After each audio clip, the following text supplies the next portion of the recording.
Hello there. Gaano ba talaga kahirap yung tanong kay Maxine at paano ito sasagutin?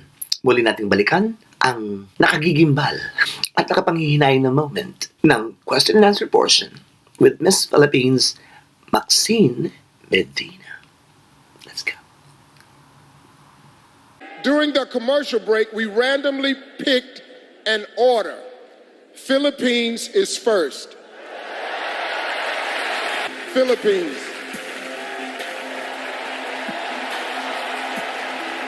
What is the most significant change you've seen in the world in the last 10 years? Ano ang pinakamakabuluhang naganap na pangyayaring nakita mo sa mundo sa loob ng 10 taon? In the last 10 years of being here in the world is that I saw all the people bringing in one event like this in Miss Universe. And it's something big to us that we are one. As one nation, we are all together. Thank you. Maraming salamat po. Thank you, Philippines. Mahirap.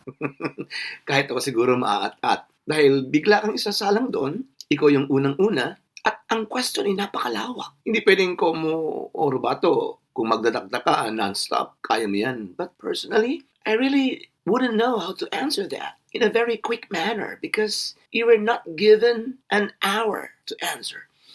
You're just given a very short time to answer that question. And the result was what everybody expected. It's not primarily because of the difficult question, but because of Maxine.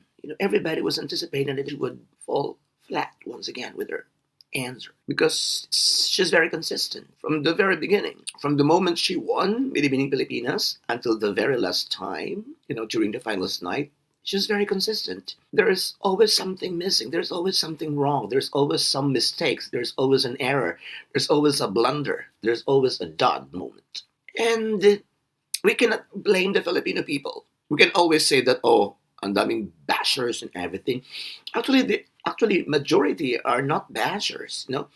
Bashing is more of a strong criticism, which is done in a very bad manner, like cursing, too personal, too heartbreaking, and too insulting to hear. Pero yung mga ibang mga comments like, kasi naman dapat nagtagalog na or something. Matagal ko na sinasabi kasi na dapat talaga tinrain siya. Matigas kasi yung ulo niya dapat. I don't think they're bashing. Kahit sa pamilya ganun, pag may isang anak na matigas ang ulo at ayaw sumunod sa mga suggestion na nakarami and she would always insist on what she believes is right, ay syempre, namumura o napapagalitan ng mga nagmamahal sa kanya. Dahil lagi merong palpak, dahil lagi merong mga pagkakamali sa kanyang buhay. And I think there is love and concern because all of us are Filipinos. Mahal natin ang ating bansa, mahal natin ang ating kandidata.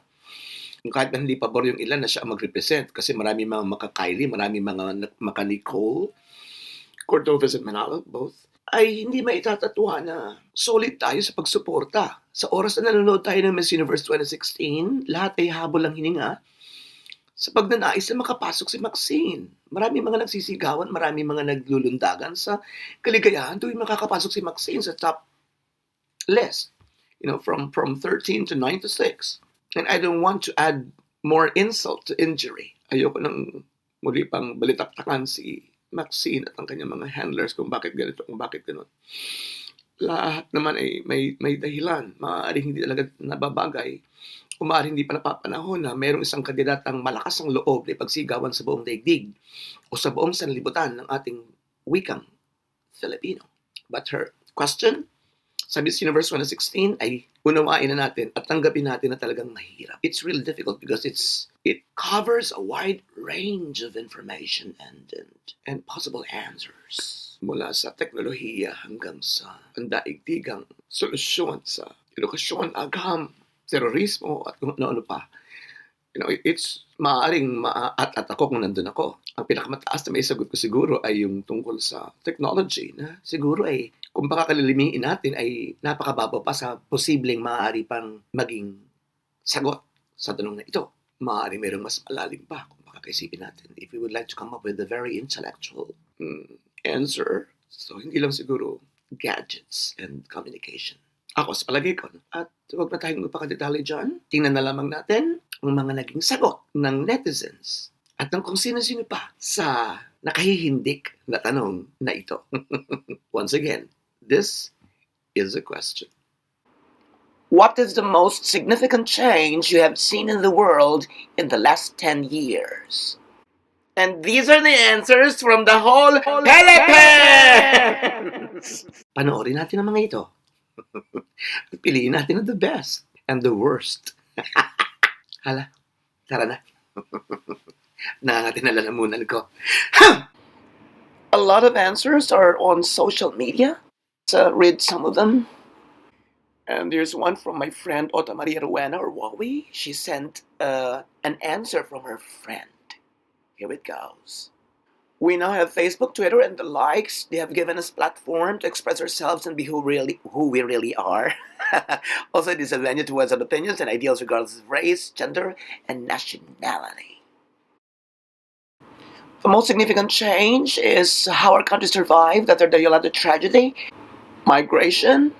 We have braved global financial crisis, acceptance of the LGBT community, the empowerment of women in the society and in the whole world.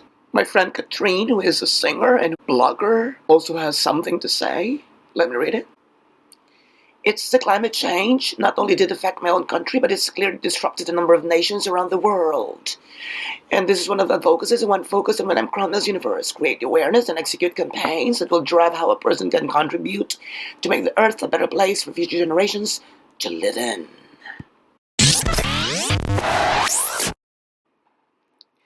The biggest change in the past 10 years? With great kilay comes great confidence. Within the recent past, kilays have changed the lives of many. Give a girl a great pair of kilays and she can be a great Miss Universe. Eto pang K-pop. Girls' Generation became an 8-member girl group. Bumanat din si Ethel Buba. Eto ang sagot niya. Sex change. Sabay charot. May napili ba kayo? O lahat ng nakita natin ay mga walang katuturan? O meron ka talagang nakitang sagot na talagang kung ginamit ni Maxine ay wow, title. Kung meron pa kayong mga possible answers for that Maxine question, ay huwag na mag-isip-isip pa. I-comment lang sa baba ng video na ito. And once again, this is your friend Robato saying, be confident. And with much confidence, I still believe that we can win Miss Universe within the next 5 years. Diyos. Mabuhay at maraming salamat sa inyong lahat at mahal ko kayo. Paslang. Thank you. Arigato. And subscribe. Kunigesimasu.